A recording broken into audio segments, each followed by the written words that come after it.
Buenos días, nosotros somos el grupo 4. Estamos conformados por Grecia Chacín, Jefferson Manrique, Gian Piero Micosi, Santiago Peroso, Samantha Rodríguez y mi persona, Luis Arias. El tema que vamos a tratar van a ser los recursos estilísticos. ¿Qué son los recursos estilísticos? Son recursos retóricos que utiliza el autor para expresar ciertos significados, ciertas emociones o para atraer la atención del lector. Es muy frecuente en el lenguaje poético, aunque también se puede encontrar en el lenguaje cotidiano. Los recursos estilísticos se subdividen en recursos fonéticos, recursos semánticos, recursos morfológicos y recursos sintácticos. Empecemos con los recursos fonéticos. Los recursos fonéticos se dividen en aliteración, onomatopeya, paranomasia, similcadencia y palindromía. Empecemos con la aliteración. La aliteración es la repetición de sonidos o de fonemas para expresar ciertos significados o ciertas ideas. Por ejemplo, en el siguiente verso. Como vemos que un río mansamente, por do no haya estorbo sin sonido, sigue su natural curso seguido, tal que aún apenas se siente. En este verso el poeta repite la letra S para dar un efecto de fluidez o de tranquilidad que se puede relacionar a la fluidez de un río. Después tenemos la onomatopeya, que no es más que la imitación vocal de los sonidos acústicos o de la naturaleza. Esto también tiene una variante escrita, similar a la aliteración, en la que se repite un fonema para expresar un significado. Por ejemplo, en el siguiente verso. O el eco ronco del lejano trueno que en las hondas cavernas retumbó. La letra R aquí quiere expresar el retumbar del trueno. Luego tenemos la paranomasia. La paranomasia es la proximidad de palabras que tienen un sonido similar, pero un significado distinto. Por ejemplo, en el siguiente verso. En mi aposento otras veces una guitarra tomo, que como barbero templo y como bárbaro toco. En este caso tenemos la palabra barbero y bárbaro, que, aunque son similares, tienen significados muy distintos. Luego tenemos la similcadencia. ¿Qué es la similcadencia? Consiste en colocar de manera próxima palabras que tienen similar pronunciación. Es similar a la rima. Por ejemplo, en este verso. Oro, lloro e imploro, cuando estoy solo y rememoro. Tenemos la repetición de la palabra oro o del fonema oro. Eso es una Por similcadencia. último, en esta categoría tenemos la palíndroma. La palabra palíndromo viene del griego palindromi, que significa volver, ir hacia atrás. Y sí, este recurso consiste en construir frases de manera que se lean igual, de izquierda a derecha que de derecha a izquierda. Mientras más larga sea la frase, mayor es la complejidad. Por ejemplo, tenemos, yo dono rosas, oro no doy. Si leemos esta frase de derecha a izquierda, podemos notar que dice exactamente lo mismo. ¿Ok? Otro ejemplo. Oí lo de mamá. Dos puntos, me dolió. Pasa lo mismo. Si leemos de derecha a izquierda, podemos notar que es el mismo mensaje. Hola, soy Santiago Peroso y les voy a hablar sobre alegoría, metonimia, comparación y metáfora. Empecemos con alegoría. Alegoría es un recurso literario que busca definir ideas o conceptos a través de formas humanas, objetos o animales. También se considera alegoría a una sucesión de metáforas. La alegoría más común es la, la de la justicia, que se representa con el símbolo de la mujer con los ojos vendados, la balanza y la espada. Los ojos vendados representan la justicia como ciega, que no ve, que no distingue o ve a quién. La balanza, la igualdad. La balanza y la espada representan la igualdad. Y así es, esa es como vemos a la justicia, por eso a veces se dice que la justicia es ciega. Otras alegorías tenemos, ella giraba dentro de mi cabeza, tus uñas como navajas marcaban mi alma, tus ojos abarcaban mi mundo. Ahora pasamos a la metonimia. La metonimia es un recurso literario que cambia el objeto por otro que guarda relación en alguna característica con este mismo. Hay varios tipos de reemplazo del objeto. Puede ser causa y efecto, puede ser una parte por el todo, puede ser el contenido por su contenedor, el autor por su obra o el autor por su obra. En contenido contenedor tenemos una metonimia muy común, que es: me tomé una copa. No te tomas la copa en sí, te tomas su contenido, que sería vino. Tenemos el autor por su obra, sería: quiero ver un Picasso, leí a Shakespeare. No viste a la persona en sí, tampoco la leíste, sino que leíste una obra de él o viste un cuadro de él.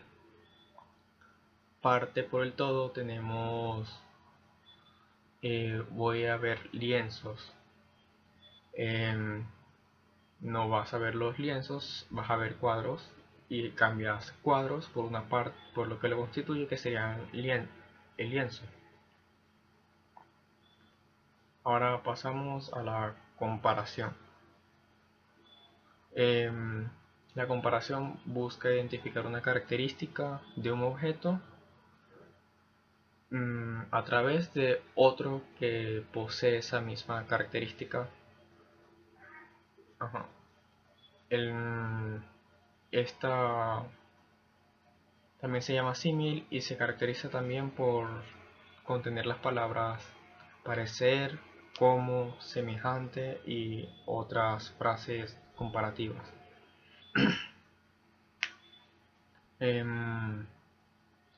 Algunos símiles pueden ser: tus labios son rojos como rubíes, tus ojos son azules como el cielo, y he dormido como un bebé.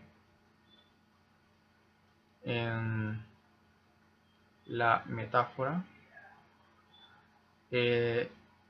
busca identificar una característica de un objeto mediante otro. Se parece mucho al símil. Disculpe.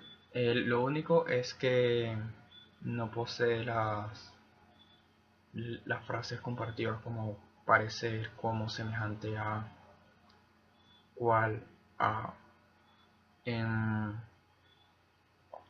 Algunos símiles son: tus labios son rubíes, tu mirada es tranquilidad, entre otros. Cabellos de oro. Y hasta aquí llega mi parte. Adiós. Aparte de los recursos semánticos anteriormente mencionados, también se encuentran otros, como por ejemplo la antítesis, que es un recurso estilístico que consiste en contraponer dos sintagmas, frases o versos, y en estos expresar ideas de significación opuesta o contraria, antítesis propiamente dicho. Así, la impresión dada es más subjetiva e indefinida, y se siente como si fuera opuesta, haciendo una especie de contraste. En el libro de Lope de Vega, Rimas Humanas y Divinas, del licenciado Tome Burguillos, se puede ver un claro ejemplo de antítesis. En la parte que dice: eres como la rosa de Alejandría, colorada de noche, blanca de día. También en los versos de José Agustín Goytisolo: los niños van por el sol y las niñas van por la luna. Otro recurso semántico es la personificación o prosopopeya. Esta es una metáfora ontológica y una figura estilística que consiste en atribuir propiedades humanas a un animal o a un objeto, concreto o abstracto. A este objeto o animal se le hace hablar o actuar o reaccionar como si fuese una persona, lo cual es completamente imposible. Es una figura de ficción, ya que claramente se otorga una cualidad humana a algo que no puede poseer cualidades humanas. Por ejemplo, la gente disfrutaba y el sol sonreía, las estrellas nos miraban mientras la ciudad sonreía, el tren tose asmáticamente por la ladera y la ciudad era rosa y sonreía dulcemente. Todos estos fueron sacados de el poema Vino Primero Pura de Juan Ramón Jiménez. Otro recurso semántico es el apóstrofe, el cual es una figura literaria de diálogo que consiste en dirigirse durante un discurso o narración a un interlocutor que puede estar presente, fallecido o ausente, objetos inanimados o incluso al propio autor u orador. Se utiliza el vocativo o el imperativo. Es muy común en plegarias, oraciones, soliloquios e invocaciones. Y también es muy frecuentemente usado en la política, porque crea la impresión entre el público de que el orador se está dirigiendo directamente a sí mismo, lo que aumenta la receptividad.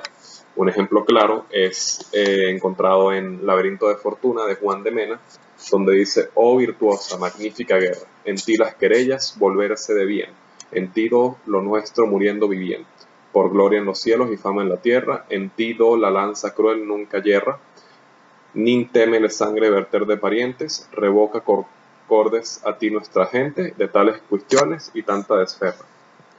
Y otro recurso semántico es la hipérbole. Este es un recurso literario que consiste en exagerar cualidades, características, costumbres, entre otras cosas, de personas, lugares, animales y objetos. Se utiliza con frecuencia, además de en el ámbito literario, en el lenguaje coloquial, propaganda y también en textos humorísticos, ya que es muy sencillo usarla. Un ejemplo claro es No hay extensión más grande que mi herida, de Miguel Hernández. Tanto dolor que se agrupa en mi costado que por doler me duele hasta el aliento, de Miguel Hernández igualmente. Y una expresión de uso popular muy conocida que es tener una sonrisa de oreja a Luego oreja. tenemos el juego de palabras, que consiste en incluir en el texto dos o más palabras que se escriben igual pero cuyo significado es totalmente distinto. Así que básicamente es el uso de una palabra o de una manera que sugiere dos o más significados posibles. Por ejemplo, si decimos: te traje el traje rojo que tanto te gusta. Estamos usando la palabra traje, pero tiene distintos significados, ¿ok? Y dentro del conjunto de palabras tenemos dos recursos más, que es el calambur y la dialogía. El calambur consiste en juntar sílabas, las sílabas de dos palabras diferentes para formar una nueva, o separar las sílabas de una palabra y obtener una nueva. Es un recurso muy usado en las adivinanzas y en los juegos de palabras. Un ejemplo de este recurso es: si el rey no muere, coma, el rey no muere. Al principio tenemos rey no, luego tenemos reino. ¿Okay? Y la biología consiste en utilizar una palabra con dos o más significados a la vez. Y es básicamente darle doble sentido a una palabra. Ahora, en los recursos morfológicos tenemos la enumeración y el epíteto.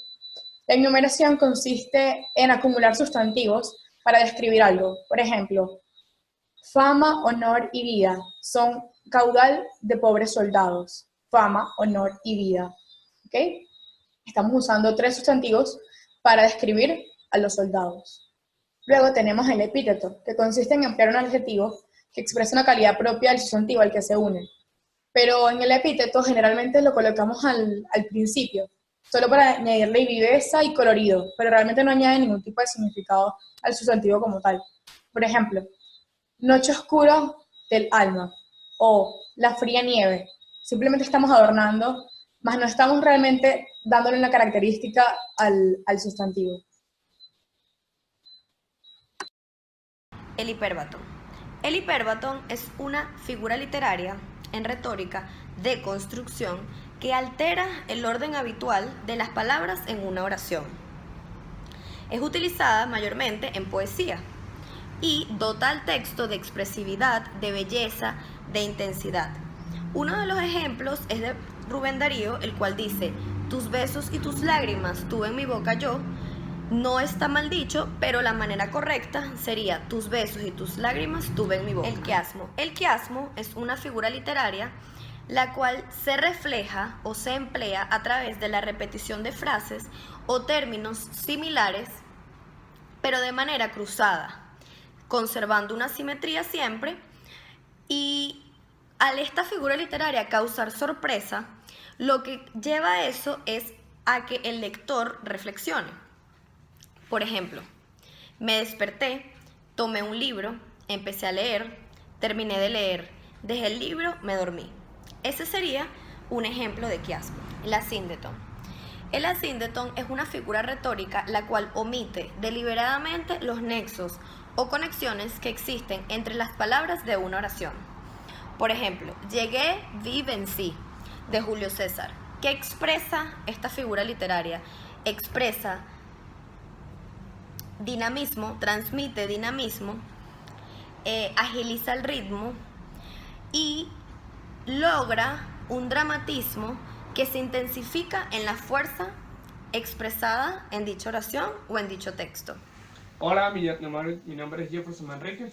En este caso voy a continuar con la explicación de uno de los recursos sintácticos, que es anáfora. Anáfora consiste en la repetición de una o dos palabras en dos o más versos u oraciones. Para ilustrar mejor lo que acabé de decir, vamos a citar este poema que dice: dejé por ti mis bosques, dejé un temblor, dejé una sacudida, dejé mi sombra, dejé de oler el mar, dejé de verte. Como pueden ver, vemos la repetición de la palabra del verbo dejé en cada verso u oración. Entonces, esto es un claro ejemplo para ilustrar lo que es la anáfora. Ok, como segundo lugar tenemos elipsis. Elipsis es la omisión de elementos lingüísticos en una oración porque su significado puede entenderse o se da a entender por contexto. Ejemplo, tenemos otro problema aquí que dice: por una mirada, un mundo; por una sonrisa, un cielo; por un beso, yo no sé qué te diera por un beso. En este caso, en los primeros dos párrafos, vemos que hace falta una palabra, pero a pesar de que falta la palabra, nos da a entender lo que dice la frase, y lo que nos da la pista final de qué palabra pudiera ir ahí es abajo, en la última frase que dice: yo no sé qué te diera, iría en las dos primeras frases. En el punto número 3 tenemos paralelismo, que consiste en distribuir paralelamente palabras o sintagmas con el fin de darle un sentido rítmico a la oración. Para ilustrar esto mucho mejor, tenemos otro poema que dice así: yo a las cabañas bajé, yo a los palacios subí, yo los claustros escalé, y en todas partes dejé memoria amarga de mí. Como ustedes pueden ver, tenemos al final de cada frase un verbo, y de todos los verbos en este poema están conjugados en el mismo tiempo verbal y están ubicados al final de cada oración, de cada frase, para así dar ese sentido rítmico y así construir el paralelismo en esta oración.